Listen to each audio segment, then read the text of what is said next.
జీవితం నాశనం చేస్తాం. ఒక్క అన్నం కాదు వెళ్ళిపోతుంది ఎక్కడికో. జీవితాల నాశనం అయిపోయి అసలు బిడ్డల వైపు చూడలేదు, భర్త వైపు చూడలేదు, భార్య వైపు చూడలేదు, కుటుంబం వైపు చూడలేదు. అర్థమైందా? అక్కడ తల్లిదండ్రుల వైపు చూడట్లేదు. ఎన్ని జరగట్లేదు సొసైటీలో? ఎన్ని జరగట్లేదు? ఏం కొత్త విషయాలు చెప్పట్లా మీకు? ఎన్ని జరగట్లేదు సొసైటీలో? అర్థమైందా? ప్రభుత్వం ఎప్పుడైనా వల్ల అర్థం చేసుకోండి. పూర్వ రోజుల్లో పెళ్లి చూపులు చూసేవారంట, 7 తరాలు చూసేవారంట ఆ ఫ్యామిలీస్. ఎన్ని తరాలంట? మంచోళ్ళే కదా 7 తరాలు చూసి చేసుకునేవారంట. మరి కుటుంబం అంటే ఏంటమ్మా?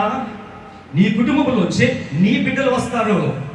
వారు మంచి వాళ్ళై దేవుని చేత పట్టబడి వారి యొక్క జీవితాన్ని సాఫీగా దేవుళ్ళు నడిపించుకోవాలంటే నిన్ను బట్టే ఉంది. నువ్వు భయంకరమైన పరిస్థితుల్లో ఉండి నీ బిడ్డలు మంచివాళ్ళు అంటే ఇది జరిగే పనేనా? అర్థమైందా? ప్రతి ఓడికి కూడా నా బిడ్డలు మంచివాడు, నేను మంచివాడు అనుకుంటారు. కానీ సుఖమే అనుకుంటే ప్రయోజనమే ఉంది. ప్రభుత్వ ప్రియమైన వాళ్ళరా, అటువంటి స్త్రీ ద్వారా మీ స్వపురుషులకు లోబడి ఉంటుంది.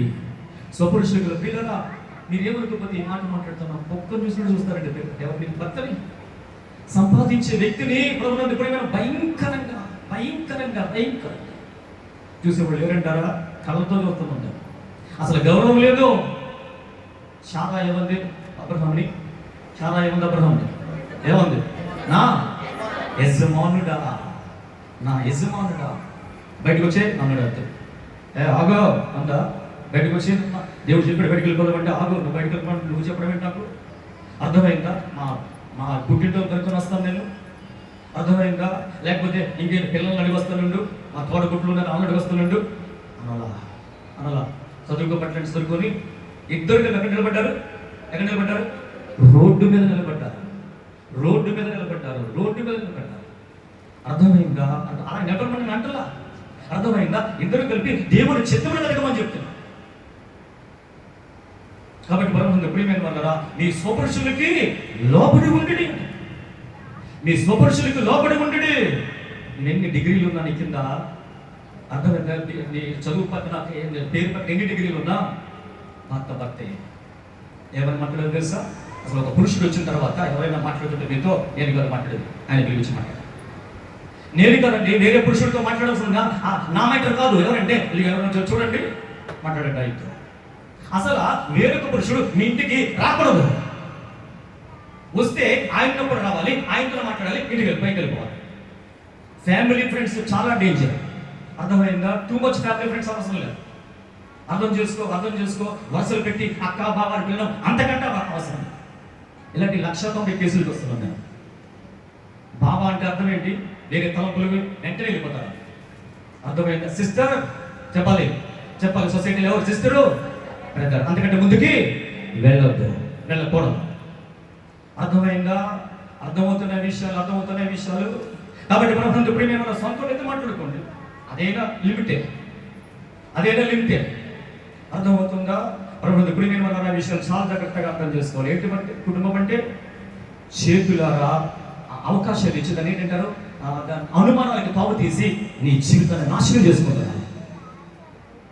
అర్థమైందా? ఏ సెల్ ఫోన్ లేకపోతే ఉండలేకపోతున్నావా? లేకపోతే వేరే పురుషుడు నీకు మాట్లాడకపోతే ఉండలేకపోతున్నావా?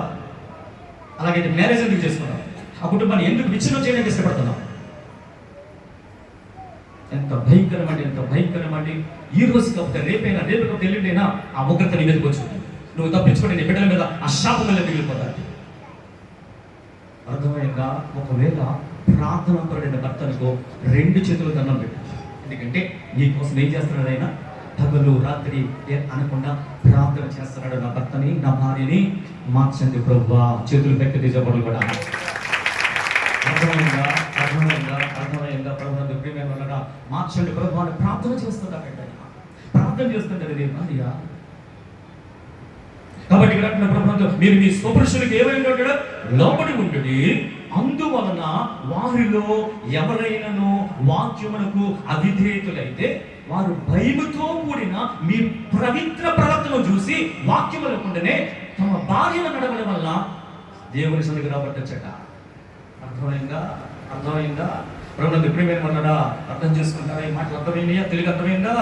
ఎవరైనా భర్త వాక్యం తెలియకపోతే, మారు మనసు పొందకపోతే, నానే చూడండి తల్లి బైబిల్ చూసిన తర్వాత, ఎవరైనా మారు మనసు పొందకపోతే, అర్థమైందా? వాక్యం తెలియకపోతే, వాళ్ళకి అందకపోతే తెలియకపోతే, వారు భయముతో కూడిన మీ ప్రవర్తన, మీ యొక్క పవిత్ర ప్రవర్తన అంటే ఏ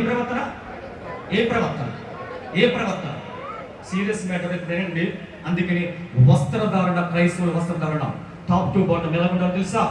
ఎలా మగవాళ్ళైనా సరే, ఆడవాళ్ళైనా సరే, వేరొక పురుషుడు కానీ వేరొక స్త్రీ కానీ, జెండర్ అయితే అటు అయితే ఇటు, అర్థమైన ఆపోజిట్ సెక్స్, అర్థమైందా?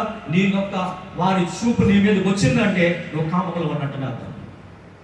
అర్థమైందా? అది నీ కట్టు, నీ బొట్టు, నీ వేషధరణ, నీ భాషలంతా కూడా ఎలా ఉండాలంటే దేవుని నామాన్ని మనం పరిచేవారుగా. రెండు చేతులు గట్టిగా అర్థమవుతున్న విషయాలు.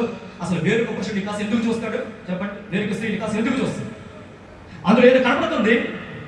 అర్థమైందా? నువ్వు చూసేటట్టుగా ఉండి బాహ్యంగా ప్రదర్శిస్తున్నావు.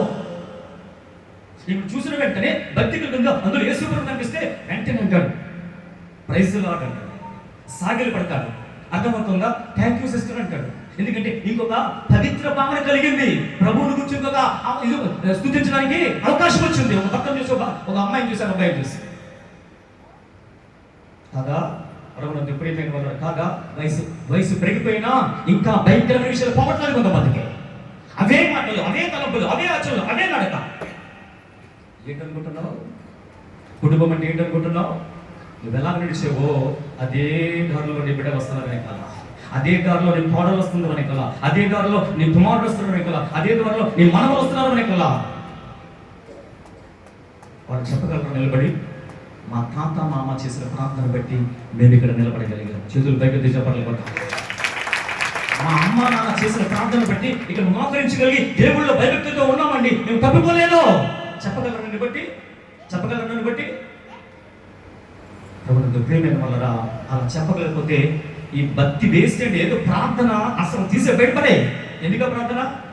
జీవనంలో ప్రార్థన సోదా దేవుడు అయిష్టంగా అసలు వెంటనే ప్రార్థన.